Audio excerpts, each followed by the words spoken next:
la experiencia de Bariloche en uno de los colegios en los que estuve fue tremendamente movilizante. Se trataba de una escuela muy humilde, con un grupo social muy carenciado económicamente, y con un acercamiento prácticamente nulo a todo lo que tuviera que ver con ESI, salvo lo que la escuela pudiera llegar a ofrecer y proponer.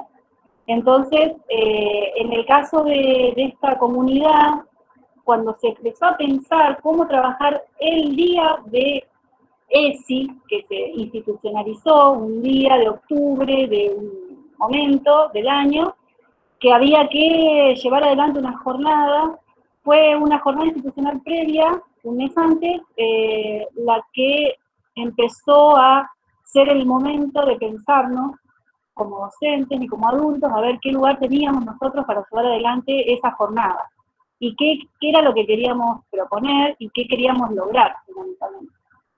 Y ahí fue que empezaron a surgir, por supuesto, un montón de ideas, y todas esas ideas siempre tienen que ver con las personas, y no todas las personas estamos en el mismo lugar parados frente a eso, y no todos tampoco estamos preparados de la misma manera para afrontar eso, y por eso también es tan complejo trabajar eso en las escuelas, porque es como que la sensación que queda es que primero hace falta que nosotros como adultos nos preguntemos y nos replanteemos muchísimas cosas, para vernos entonces como en nuestra función de educadores, ¿no? ¿Qué es lo que podemos llegar a generar, a plantear y a proponer? Ahí quedó claro que estamos como en distintos lugares, no sé si generacionalmente hablando, pero sí posicionados diferentes con respecto a lo que significa la educación sexual integral. Entonces, bueno, para no hacerlo muy largo, lo que se terminó de definir fue generar un momento para toda la escuela, de primero a quinto año, en el que pudieran atravesar distintas instancias que toca ESI, o sobre las que ESI aborda, como para mostrarle a los chicos que la educación sexual integral no tiene que ver con el sexo que se puede ver en una película, o que se puede transitar en la cama, sino que ESI involucra demasiadas cosas y estamos totalmente atravesados todos por ese ESI. Entonces, lo que se planteó fue hacer estaciones. Se organizó de esta forma. Se usaron las aulas para generar distintas situaciones de trabajo y de replantearnos cómo ese tema nos involucra y cómo ese tema tiene que ver con ESI y cómo en ese tema estamos todos formando parte. Entonces, se armó, por ejemplo, la estación vinculada con la publicidad. Entonces, en la estación vinculada con la publicidad lo que se hizo fue mostrar un material visual, audiovisual, en el que quedaban las tapas de revistas expuestas. Tapas de revistas como Pronto, como Para Ti, como Paparazzi, ¿no? De distintas revistas de comercialización masiva, para ver qué imágenes son las que se eligen, qué mirada de mujer es la que se plantea. Y entonces se analizó, por ejemplo, mujeres del mundo del espectáculo, embarazadas, pero todas ellas con una lencería muy erótica, siempre como enfocando para el mismo lugar, ¿no? La mujer es solamente objeto de deseo masculino. La mayor parte de las tapas iban por ese lado. Entonces ellos, cuando atravesaban esa estación, lo que hacían era primero observar, después empezar a cuestionar por qué les hacía ruido, y después había un momento en el que ellos podían generar su propia tapa de revista. A partir de un determinado título, ellos recortaban de distintas revistas y armaban una suerte de collage de la tapa de revista que a ellos les gustaría editar, vinculada con lo que sería una persona del mundo del espectáculo. Ahí se hicieron unas producciones. Eso fue una estación. La otra estación tuvo que ver con el análisis de las letras de las canciones. Tenía que ver con la música, y entonces se seleccionaron 4 o 5 temas musicales de distintos géneros. Pasamos desde el tango al reggaetón, a Cacho Castaña, como para más o menos tener ellos tenían a su vez, las letras de las canciones tenían fotocopias que las podían analizar y las canciones se escuchaban. Entonces, también la mirada estaba puesta en qué lugar tenía la mujer, qué participación tenía en la sociedad, qué cosas puede y qué cosas no puede hacer según la música.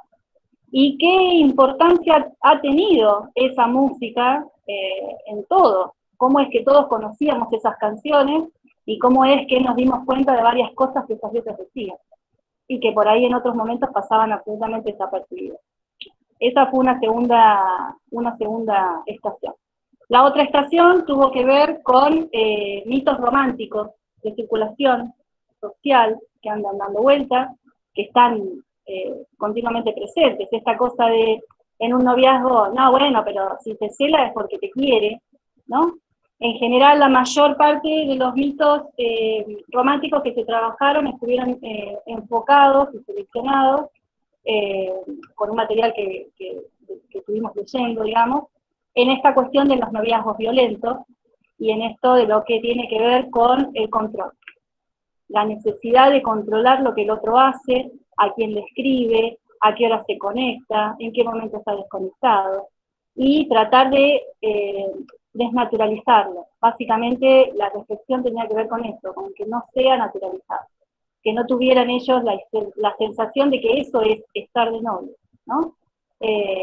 Esa estación estuvo muy interesante porque salieron, digamos, muchas cosas que los chicos tienen incorporadas como naturales y que no lo son, o que no debieran serlo. Entonces, una vez terminado el análisis de estos mitos románticos, la idea era que ellos propusieran la versión sana de esas situaciones que se estuvieran analizando. Y entonces, por ejemplo, frente a ese si te cela es porque te quiere, ¿cuál sería la propuesta que ellos darían para que la repiensen de una manera que no tenga este elemento enfermo, si se quiere, o al que lo media el control? Salieron cosas muy, muy positivas, sobre todo de esta estación, que también un poco fue pensada para que mayormente la disfruten los chicos de los años más grandes, a partir del tercero en adelante. Porque son los que ya estaban inmersos, o alguno o la mayoría de ellos, porque habíamos estado sondeando, ya había pasado por una instancia de una relación amorosa. Entonces había como mayor producción posible, incluso ahí de reflexión sobre todo. Y bueno, y la otra parte tuvo que ver con la dimensión visual, con el arquetipo del cuerpo ideal. Entonces, lo que tuvieron que hacer fue, se separaron chicas y varones en un mismo espacio, se les dio un papel muy grande, en el que ellos debían dibujar una silueta, los chicos una silueta femenina, las chicas una silueta masculina, de su ideal, de hombre y de su ideal de mujer. Se rieron mucho, muchos se pusieron como modelos, se pasaron el fibrón por alrededor de sus cuerpos, ¿no? Porque ellos eran la figura ideal, y empezó a trastocarse y a moverse todo un poco cuando uno de los docentes preguntó, Brian, vos tenés una novia, ¿no? Pedro. Che, Brian, ¿y tu novia tiene la figura esta que dibujaron acá en el piso?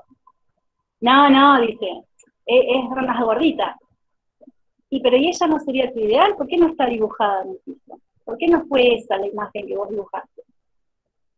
Y entonces él se empieza a generar esta cosa de, ¿realmente el cuerpo ideal es el de la persona que yo quiero y tengo al lado? ¿O por qué no lo es? ¿O por qué yo tengo la imagen de que el cuerpo ideal es 1X? ¿Es mía esa sensación o me vendieron esa imagen? ¿Tengo que seguir consumiéndola? Bien, también surgieron situaciones de reflexión. Capaz que hubieron algunas que otras cosas más, no lo quiero hacer demasiado extenso, sí, la idea es que en todos los casos, en todas las estaciones por las que los chicos pasaron y que tuvieron un tiempo, lo más importante era la voz de ellos. Escuchar qué había pasado por adentro de ellos, qué les había resonado en su tránsito por cada una de esas estaciones. Hasta qué punto les había trastocado algo que por ahí nunca se lo habían puesto a pensar, y que justamente la intención de la jornada, de llevarlo adelante así, con esta característica de estaciones, tuvo que ver con eso, con que ellos empiecen a pensarse como sujetos atravesados por lo sexual y por la sexualidad, que la sexualidad no es solamente el sexo que se comparte con la persona que tengo al lado porque la elegí ocasionalmente, que no tiene que nada tiene que ver con juzgar, pero sobre todo que entiendan que todos estamos atravesados por la ESI. Hablar de ESI no es mala palabra, y ellos son replicadores después en su familia. Entonces fuimos muy cuidadosos en qué fue lo que intentamos que quede en cada una de esas reflexiones, porque para nosotros lo importante era que ellos se llevaran a sus casas la idea de que ESI es muy amplio y que está bien empezar a cuestionar cosas y que está bien empezar a dejar de naturalizar situaciones que se viven y que está bien también empezar a denunciar situaciones que no corresponden. Entonces, la verdad es que como experiencia fue maravillosa, muy rica. No logré que después poder replicarla en ningún otro lado, que me queda como esa experiencia que viví ahí en Bariloche, pero la verdad que como propuesta fue interesante, porque más allá de que no salió de los chicos, que fue una propuesta de los adultos, estuvo tan bien pensada que surtió efecto y que nosotros vimos después, al año siguiente, cómo muchas cosas cambiaron en las relaciones de los chicos entre ellos, sobre todo. Tienen que empezar a poner un poco el freno en algunas cuestiones de, no, ¿por qué me estás hablando así? O, pero a vos te parece que es un comentario que me podés hacer a mí, tanto varones como chicas. Entonces, me pareció interesante contarlo por eso.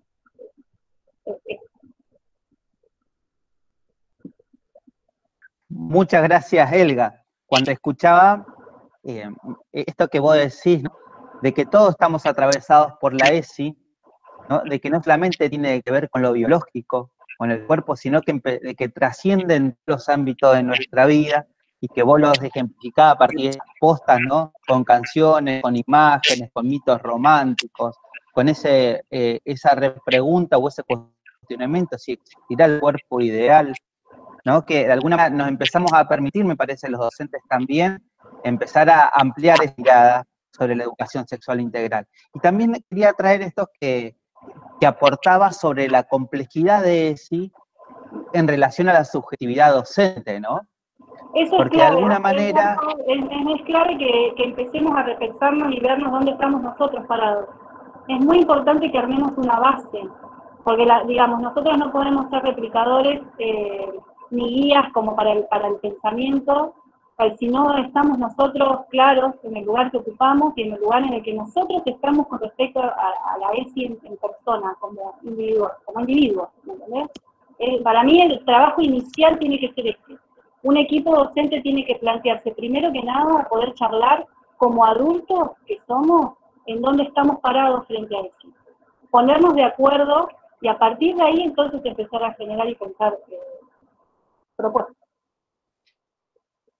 Y pensaba, ¿no? Fíjate de que nuevamente vuelve a ampliar la mirada de ESI, porque ahora ESI no solo tendría que ver con lo que yo planifico o yo proyecto con el estudiante, sino que también tiene que ver con lo planificable, por cómo me relaciono, por cómo actúo, por cómo yo resuelvo algún conflicto en el aula, en el pasillo, en el recreo, por cómo me dirijo a las familias, ¿no? Entonces, nuevamente, la complejidad de ESI viene no solamente dentro del plano de lo planificable, como instrumental, también este gran abanico que es lo no planificable, ¿no? Sí, porque además Así ellos nos que, están observando como docentes y como adultos. Continuamente estamos siendo observados en cómo nos manejamos, en cómo hablamos, en cómo, como decís vos, cómo discernimos situaciones conflictivas, qué mirada ponemos, qué juicios de valor hacemos. Por eso es tan importante que primero nos interpelemos nosotros y nos ubiquemos nosotros en dónde estamos. Y entonces después recién poder trabajar con los más chicos, que son los que están esperando de nosotros. exacto. Bueno, seguimos repensándonos en este conversatorio.